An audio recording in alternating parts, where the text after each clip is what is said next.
Welcome to The Herbal Ire, your podcast on all things holistic health, medical astrology, spirituality, herbalism, and so much more. Presented by your host, Ire Atla, medical astrologist, herbalist, and naturopath. Let's dive right into today's topic, love and light.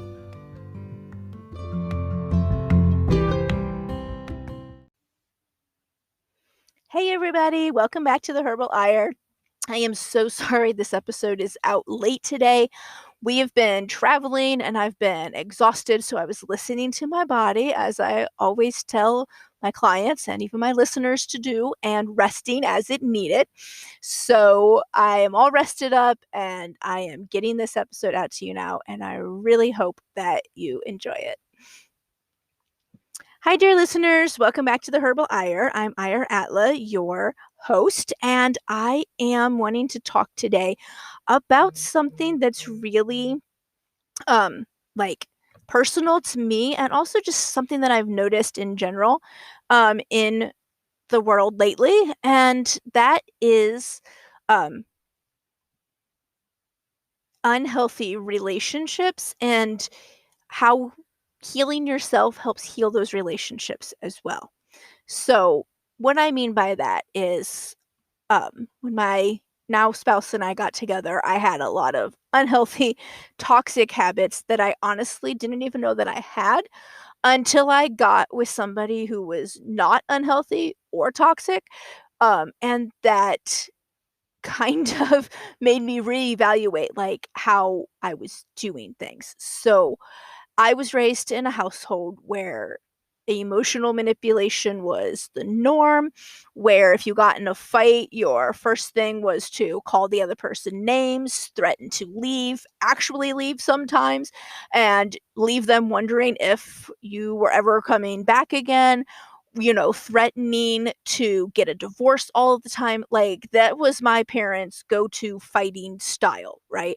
Was emotional manipulation and toxic behaviors. And that's what I was raised with, and didn't know that I was still doing that. I had so much therapy, I did so much healing, and I just thought that I guess I had healed that as well, right? And then I get in this relationship with this awesome person that just really was my soulmate, and all this like insecurity and stuff started popping up, and I was like terrified that they were going to leave me, and like a wounded dog who's terrified that they're going to get hurt. They've been hurt in the past, they're going to get hurt again. They strike first, right? Like, I have a dog who was abused, and so she is the type of dog who's going to bite first and then like determine later if you are actually a safe person.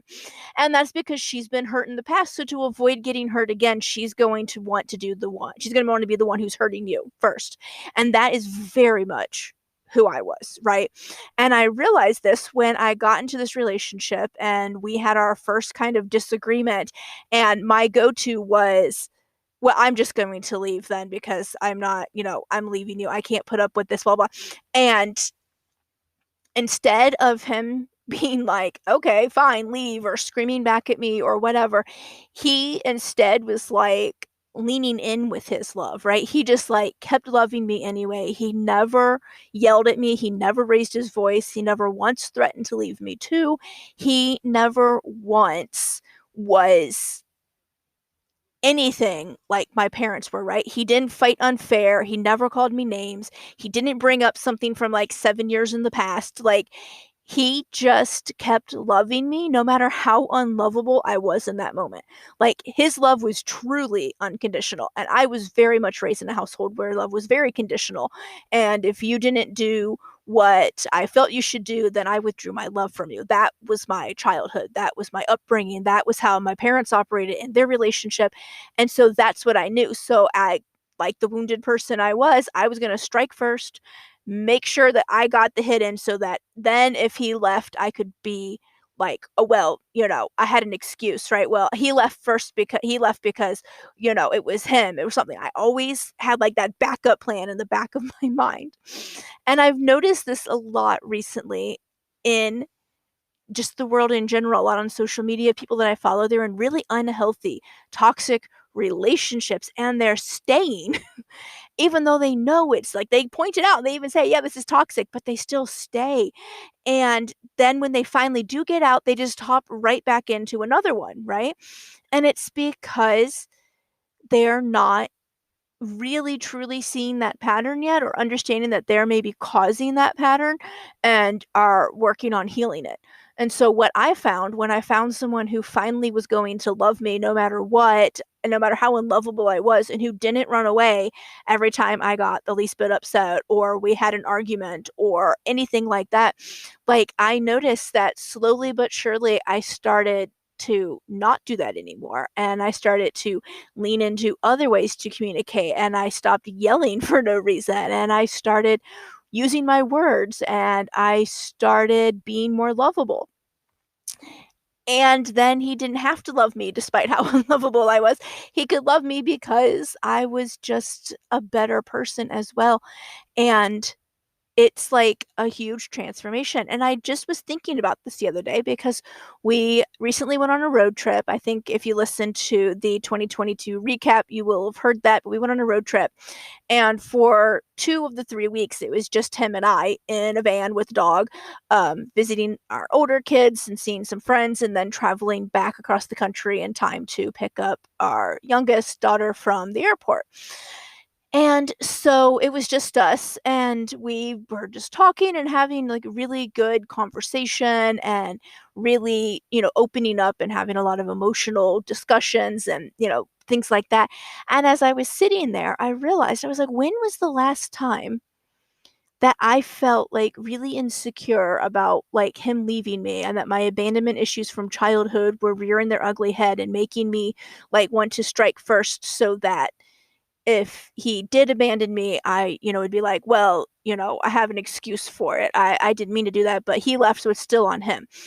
And I realize it's probably been a good 2 or 3 years now since any of that has been an issue. I don't wake up anymore in the middle of the night in a panic, afraid that he's not going to be there anymore. I don't fear that, like, if I say something that he maybe doesn't like, that he's going to run away.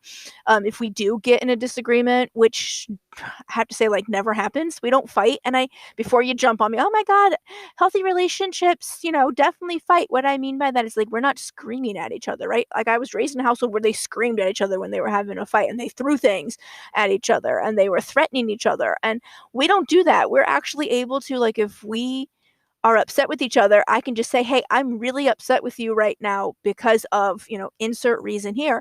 And he says, oh, I'm sorry, I didn't realize I was upsetting you. What can I do to fix that? And like, we talk about it. Like, we sit down like adults and have a conversation. And so we don't fight in the way that I grew up. So when I say we don't fight, I mean we don't do that stuff that I now know is super unhealthy, very toxic, and just not good to have the kids exposed to, because they model what they see, and we don't want them modeling what I grew up with. And so it's, yeah, it's good. It's good to not feel insecure. It's good to know that I've been working on that. And the reason I've been able to work on that is because I've been in a safe environment. Like, I have a partner who, like I said, loves me no matter what, no matter how unlovable I'm being in that moment, they still love me. And so that unconditional love, where he has always just loved me at where I am in that moment, and not who he expected me to be or who he thought I should be. He's not loving some version of me that he's like fantasized about in his head. He's just loving me right where I am, has truly helped me heal that part of my soul and my emotional side that I didn't realize I even still needed to work on. And so I see this a lot in relationships, where they keep repeating the same pattern over and over again of getting in these relationships, and it's because no matter what they may believe, they haven't truly healed. So when you do the work, right, to heal yourself in the wounds that keep you in these unhealthy, toxic relationships, then you'll stop attracting unhealthy, toxic relationship partners, right?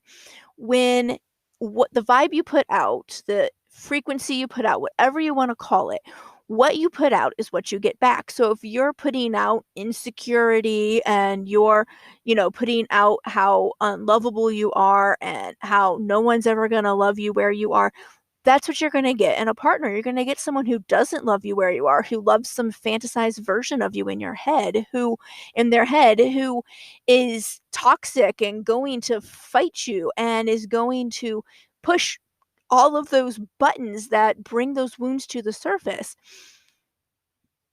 And as hard as it is, you have to sit with the uncomfortableness of those feelings of knowing that this is who you are and find a way to work through it. Like, it was hard for me to acknowledge that I was a toxic individual in my relationship and that I was perpetuating a cycle that was going to lead to the same type of relationship my parents have if I didn't break it, right? My parents swear they love each other, but to hear them, you would never know that. They're always screaming, they're fighting, they call each other names. They don't seem happy together. They seem very unhappy, and I didn't want that. And I realized that I was modeling that for my daughter, for my kids without me realizing it. And so it was hard. It was really, really hard to sit down in that moment when I was feeling very unlovable and I was feeling very insecure and very like vulnerable, to sit there and acknowledge that this is how I was feeling, that it was okay to feel this way, but it wasn't okay to continue in this way. It wasn't okay for me to take out my wounds and my hurt from my childhood out on another person who had nothing to do with it. And sit with that and work through that and embrace the child inside of me that needed love in that moment, to learn to love myself unconditionally, like my partner was showing me, right? To love me even when I was unlovable. And it's not easy. So when I left my abusive marriage, I will admit that I followed that pattern that I was talking about, right? Where you get out of one toxic relationship and then you fall right back into another, because if you haven't healed yourself, you're still putting out that vibration, that frequency that's attracting another toxic partner. And I repeated that pattern at first. I was so happy to be free of that relationship, but I hadn't done any work on myself. And so I found myself in other not great relationships. And um, when those finally ended, I just realized that something really had to change, or I was just going to end up back there again. And at the time, I just didn't really even know what I needed to change or how to change it at all, honestly. Um, and so I realized that I just really wanted more for my daughter, and it was just her and I at the time, and I wanted more for that. I didn't want her to see what I saw growing up. I didn't want her to grow up thinking that was normal. I wanted her to know what a good, healthy relationship looked like. And unfortunately, though, I didn't know what that looked like. Like I said, my parents screamed at each other all the time, and they threatened him with leaving or divorce. I can't tell you how many times my mom would threaten to leave or divorce my dad and then jump in the car and drive off, and we never knew if we were going to see her again. I remember crying all the time about whether or not my mom was going to come back, and my siblings too. Like, it was just awful. And I just knew there had to be a better way, but I didn't know how to achieve it. And when I found somebody who just unconditionally loved me and allowed me to be that person that I knew I could be, but who didn't judge me if I wasn't the person that I knew I could be at that moment, that I was the one who was screaming for no reason, that I was the one who was threatening to leave, or I was the one being toxic but loved me anyways. Like, it just made a huge difference in my life. And this is when I really started in on like the shadow work, right? This is where I confronted every demon that I had, every action I had done in my past relationships. I wrote down and I took accountability for what I had done in past relationships that caused them to blow up in my face, or had caused them to, end where they did, that had been toxic, that had been, you know, unhealthy, that was a pattern that I was seeing repeat. I took responsibility and accountability for all of those actions, those decisions, those choices that led me to getting back into another one, that led me to be harmful and upsetting and, to another person. And I worked on that. I worked on every reason I had stayed when I should have gone. I wrote down every reason, and then I wrote down, why those were wrong to stay, why those were bad reasons. I took accountability again for those actions. And most importantly, though, I really worked on my mindset, right? I really needed to change my thought from I will never find anyone and be in a healthy relationship and I'm just constantly stuck here forever. This is just what I'm going to get and this is what I deserve, right? That's what I truly felt that I deserved. I had been such a toxic influence myself that I just was like, I just don't deserve anything else. This is my punishment for being a not great person, right? And when I changed it to I deserve to feel safe, loved, and cared for in a relationship with a partner that is emotionally mature, who's willing to discuss points of contention in a healthy manner, and is not going to raise their voice or their hand to me, I deserve this. I deserve to be loved no matter where I am currently in my healing.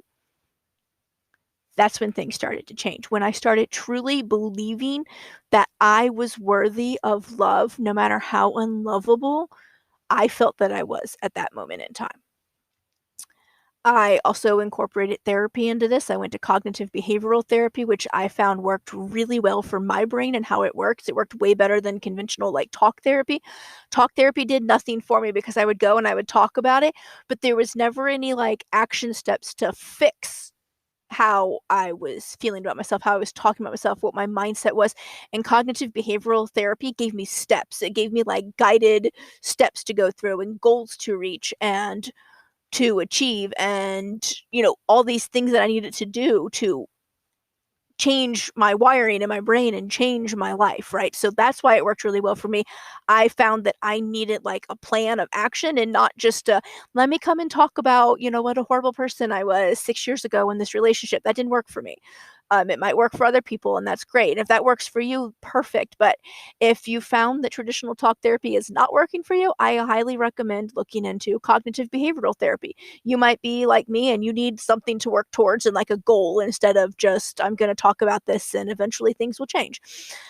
Um, I did a lot of shadow work, again, on the issues and trauma from my childhood. Acknowledging the trauma that happened instead of ignoring it really helped to bring it up to the surface and then move it out of my body, right? It was no longer trapped in my nervous system. It was no longer trapped in my subconscious mind. I, not only worked on moving it up, but then I worked with my body, right? I started dancing through these sessions and screaming if I needed to and moving in a way that just really moved that emotion, that feeling, that trapped trauma out and got it out of me and away from me. I left the religion that I grew up in because I realized that was really part of the problem. Was that the religion that I grew up in was very abusive in its teachings, and it was really kind of perpetuating that cycle, right?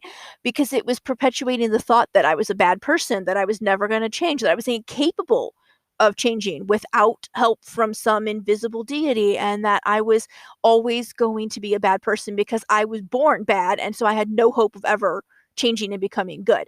And it really had me trapped in the fact that like, well, if I can never change, then I'm just going that's it. I'm incapable of it. And it's like help, it makes you feel helpless, and like there's a lot of learned helplessness to that. So I left because it wasn't serving me and it was making things worse. And I read so many fucking self-help books. I swear I am probably like a walking library of self-help books that I could tell you need for any problem. Right. And ironically, though, the one that actually helped me the most, it wasn't even actually a self help book geared toward any of the things that I was dealing with. It actually was a parenting book.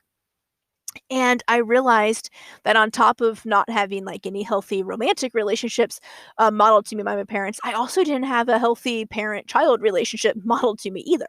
My parents' style of parenting was like, we're going to scream and hit you first, and then we're going to ask questions later if they asked questions later. Right. And then it was followed by more screaming and hitting. And then we showed up to church 3 times a week with smiles on our face and all pretended like everything was fine, when inside we were all really secretly angry and dying and pissed off at each other and hurt and traumatized. And it just like, it was such a like cognizant dissonance because like I knew that like we're not a happy family. We don't even seem to like each other. Nobody seems to like me in this household. My parents are always screaming and hitting me, so obviously there's something wrong with me, right? And I just like it was so hard to have to go and pretend that we were all happy when we weren't and we knew we weren't.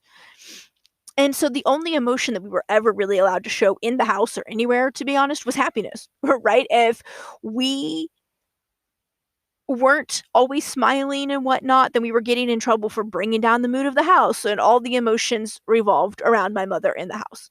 Any emotion you felt had better not outshine her or her emotions or try to overshadow how she felt about some particular thing.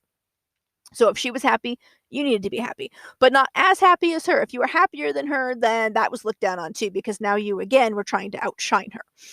And if she was mad, you better tiptoe around her and give her all the space. If she was upset, you better be over there comforting her, no matter how upset you may have been as well about whatever that particular thing that had upset her was. And so I really learned that my feelings didn't matter, my opinions didn't matter, and my voice was better to be silent than speaking my truth. And so all of that combined that I wanted better for my daughter, but I didn't know how. I had no skills at all that I could fall back on how to be a good parent. So I read this book. It's called Peaceful Parent, Happy Kids. It's by Dr. Laura Markham. And I am telling you, it is fucking amazing. So I read it expecting it to be about how to raise my kids without like yelling, screaming, hitting, etc. Like not being the emotionally, you know, deficient one in the relationship and making my child feel like they were the parents and I was the child they were taking care of, right? I didn't want that for them. And I thought that's what this book was going to be about. Instead, it was actually more about healing my own childhood traumas, overcoming my own issues. So I didn't take those out on my daughter without realizing it. Because hurt people. So if I was still hurt and holding on to all that trauma, anytime she did anything that reminded me of something I did as a child that my parents punished me for or screamed at me for or hit me for was going to bring that back up to the surface. And the first thing I was going to do, because my nervous system was then dysregulated and I was feeling unsafe, was going to be to scream at her or hit her or call her names or do something that wasn't good for her or me, especially her. And so the peaceful part of that book, The Peaceful Parent, Happy Kids, is actually about becoming peaceful on the inside, becoming regulated in your nervous system, rewiring your brain, uncovering, surfacing, and clearing unresolved traumas. And I literally sobbed through that book. Like it looked like I had tossed that book in a sink of water by the time I got done because I cried so much through it that I soaked like every single page with tears. It was whew, it was a lot, but man, I'm telling you, when I finished that book, I felt better than I ever had after all the other things that I mentioned above that I had tried. Like that book really helped me to push all of that stuff out. And even then, it still took me a good 3 years to finally feel even semi ready to date anyone seriously, even after all this work that I had done, right? And I had a few semi serious relationships in that 3 years, but nothing ever stuck. And I was really beginning to feel like I was going to be doomed to be like in a mediocre or, you know, settled, like I'm just settling kind of relationship, right, for the rest of my life. So I sat down on the new moon one month and I wrote out during my ritual of setting my intentions for the upcoming full moon to burn. I wrote down that this was about a year into me like healing things. I wrote on the paper, I want a life partner that is kind, loving, protective, makes me feel safe, and is able to communicate in a healthy way. I am ready to get the relationship I deserve. And on the full moon, I burned that intention and I released it into the universe. And then I spent the next 3 years, almost to the date of me writing that, really working on manifesting that intention, right?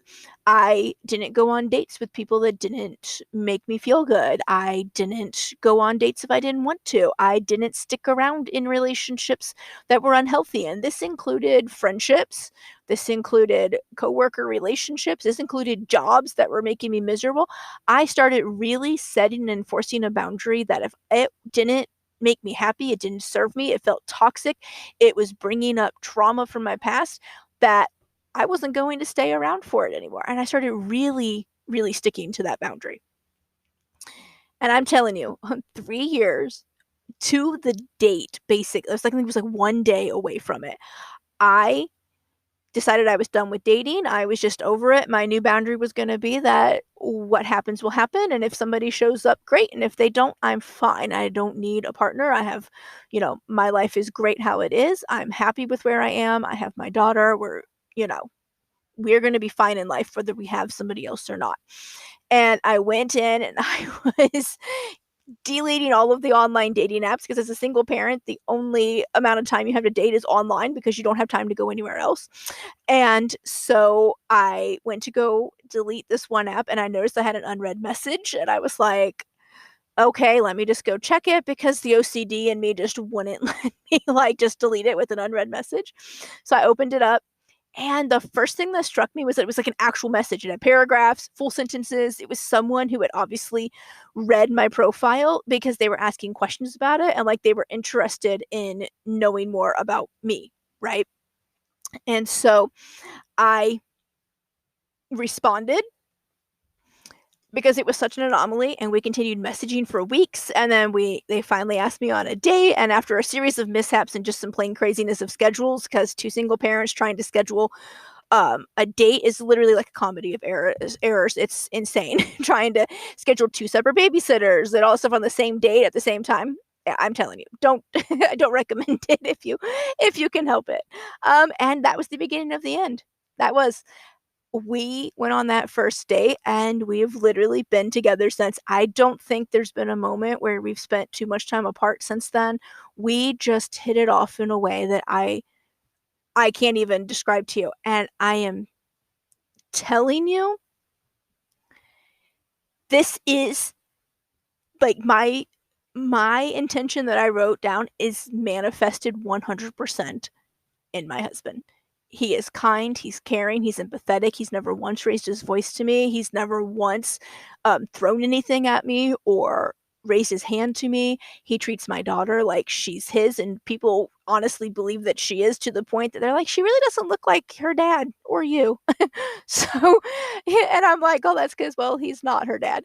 Um, Not her bio dad, right? He is her dad. He's just not her bio dad. And I got everything that I wanted, but the happiness didn't really come right away because again, I still needed to heal that and I started those unhealthy toxic patterns back up again. And once I realized it, like once my nervous system and my subconscious realized that I was safe, I was truly safe here with him and he wasn't going to um like harm me or leave me just because I was kind of unlovable in that moment. It's really like that's when things changed and that's where we are now, right? Like I realize it's been 2 or 3 years since I've done that. And so it's, again, I just want to talk about it because it's very important that you do this work too, that you work on healing yourself one small step at a time in a safe relationship with somebody else, in a relationship with just you, in a relationship with like a therapist, whatever works for you, but work on healing yourself one step at a time because you deserve to get the life that you've always wanted and that you've always dreamed of. You are the creator of your life and you have all the power inside of you to create that perfect life that you want. And you can manifest that shit. So I hope that this helped you. I hope you can see that healing really transforms everything in your life. And my wish for you is that you too will create the life that you have always dreamed of and the relationship you have always wanted as well. And on that note, I will talk to you guys next time. Love and light. So, how cool is medical astrology? If you have finished listening to this medical astrology mini series and are like, fuck yes, how do I get a reading? Well, you are going to love this. Just for my amazing podcast listeners, I am offering 20% off my medical astrology natal chart readings. These readings are an in depth, detailed assessment of your natal chart from a medical astrology standpoint. This assessment will show you where your health issues may occur, what this means for you and your health, ways to work on prevention, herbs, supplements, diet, lifestyle, and mindset transformations necessary for prevention and management of current health issues. And so, yeah, if you're like, this is great, but I really want more, or I need more of an action plan, you also get a discount for working together if you want to take it further and get a customized program based on your natal chart and your specific needs.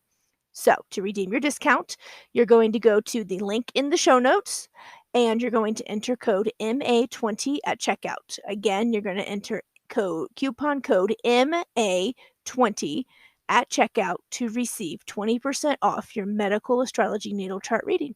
And as I mentioned, you can find the link in the show notes. Hope to see you there.